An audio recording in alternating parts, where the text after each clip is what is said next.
भगवते वासुदेवाय।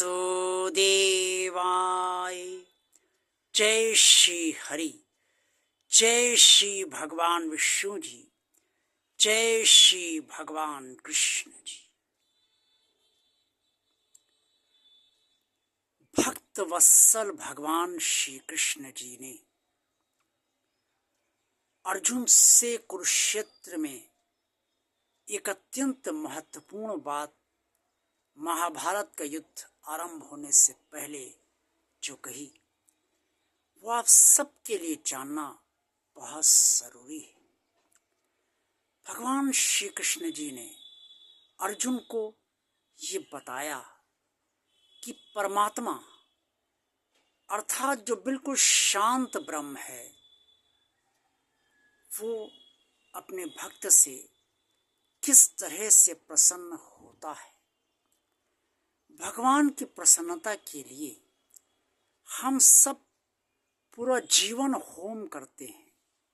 उसकी पूजा पाठ, उसका मंत्रोच्चार, उसका सत्संग, उसका कीर्तन, उसका चिंतन मंथन और धार्मिक साहित्य का पठन पाठन और उसे समझना, उसे सोचना और उसे गहराई से अपने जीवन में उतारना। लेकिन इसके बाद भी हम ये नहीं समझ पाते कि भगवान हमसे प्रसन्न कैसे होगा और किस तरह से होगा। भगवान श्री कृष्ण जी ने यही बात अर्जुन से बताई है, जो श्रीमद् भगवद गीता के अध्याय 5 श्लोक 25 में स्पष्ट तौर पर वर्णित है। श्लोक 25 में कहा गया है, जो भगवान श्री कृष्ण जी ने कहा है, लभन्ते ब्रह्म निर्वाण मृष्यया क्षीण कलमशा छिन्न द्वैधा यतात्मना सर्वभूत हिते रता।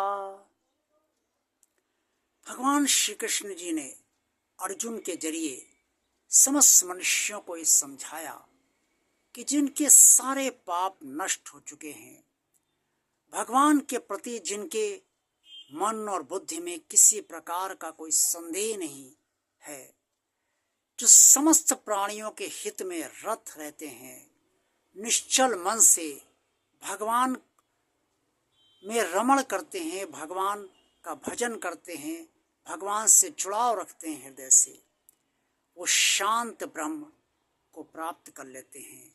अर्थात निराकार शांत ब्रह्म उनसे प्रसन्न होता है, अर्थात भगवान उनसे प्रसन्न रहता है। अब ये बात बहुत गहराई से समझने की आवश्यकता है। सब पाप कैसे नष्ट होंगे? सब पाप जो भी हमारे पूर्व जन्म के हैं और वर्तमान जन्म में अगर कोई पाप हमसे जाने अनजाने में हुए हैं, तो वो नष्ट तभी होंगे जब हम परमात्मा का भजन करेंगे, परमात्मा की भक्ति करेंगे, परमात्मा की पूजा पाठ करेंगे, सारे प्राणियों को अपना मानते हुए उनके हित के लिए हम जो कुछ भी कर सकते हैं अपने सामर्थ्य अनुसार वो अवश्य करते रहेंगे।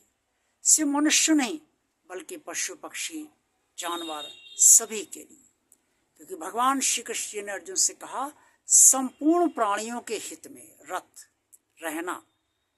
तो संपूर्ण प्राणियों में मनुष्य भी है, पशु पक्षी भी हैं, जानवर भी हैं, और ये सारी प्रकृति है, यानी कि वृक्षों की सेवा, पेड़ पौधों की सेवा, ये भी एक प्राणी ही है। तो इसलिए समस्त प्राणियों के हित में रत रहें, भगवान की भक्ति करें, भगवान से हृदय से जुड़े रहें।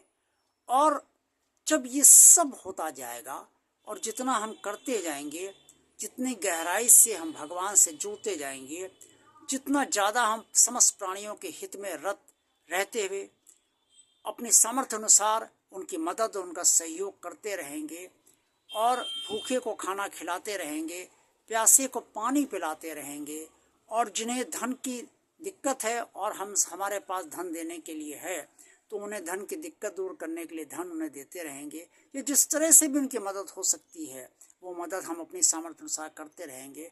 तो इन सबसे धीरे धीरे हमारे जो पाप हैं वो अपने आप कटते चले जाएंगे, क्योंकि हमारा जो पुण्य कर्म होगा वो आगे बढ़ता जाएगा, और जो पाप होगा वो भी, उसका फल तो मिलेगा। जो पूर्व जन्म के पाप है उसका फल तो मिलेगा, जो वर्तमान जन्म के भी पाप जाने अनजाने हुए हैं उसका फल तो मिलेगा, लेकिन पुण्य कर्मों का भी फल उसके साथ अवश्य मिलेगा।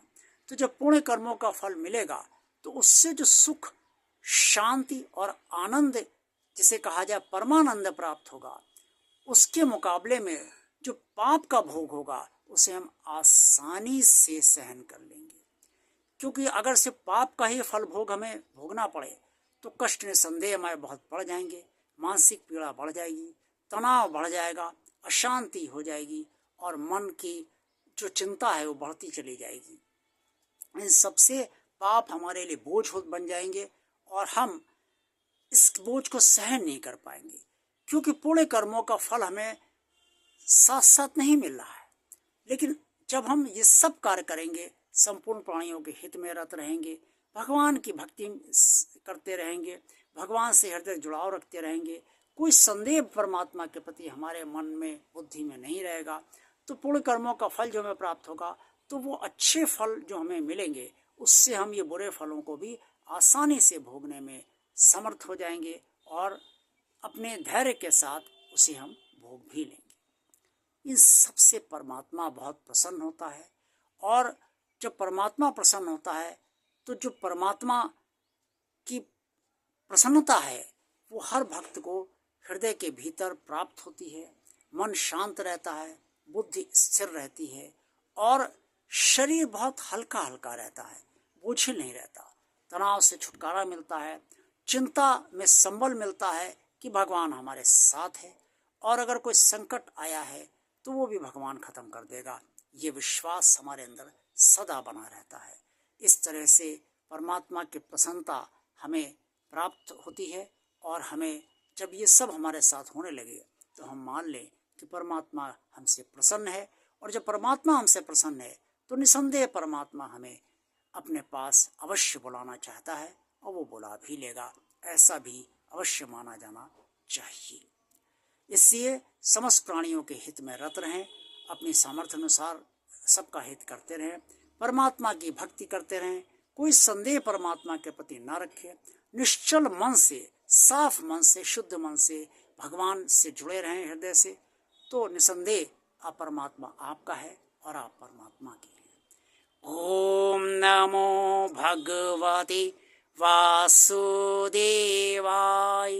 जय श्री हरि, जय श्री भगवान विष्णु जी, जय श्री भगवान कृष्ण जी। भगवान और आप चैनल आप सबका चैनल है। इस चैनल को आप देखते रहिए, और जिन लोगों ने अभी तक सब्सक्राइब नहीं किया है वो इस चैनल को सब्सक्राइब कर दें, भगवान का कार्य मानकर सब्सक्राइब कर दें, और इस चैनल को ज़्यादा से ज़्यादा लोगों को शेयर कीजिए, ताकि अन्य लोग भी इस चैनल से प्रभावित होते रहे और भगवान से जुड़ाव उनका और गहरा होता जाए। कमेंट्स बॉक्स में आपसे जो कुछ भी कहना चाहें वो अवश्य कहिए। आप सबका कल्याण हो, भगवान श्री कृष्ण जी आप सबका कल्याण करें, और परमात्मा की प्रसन्नता आप सबको प्राप्त हो। जय भगवान श्री कृष्ण जी।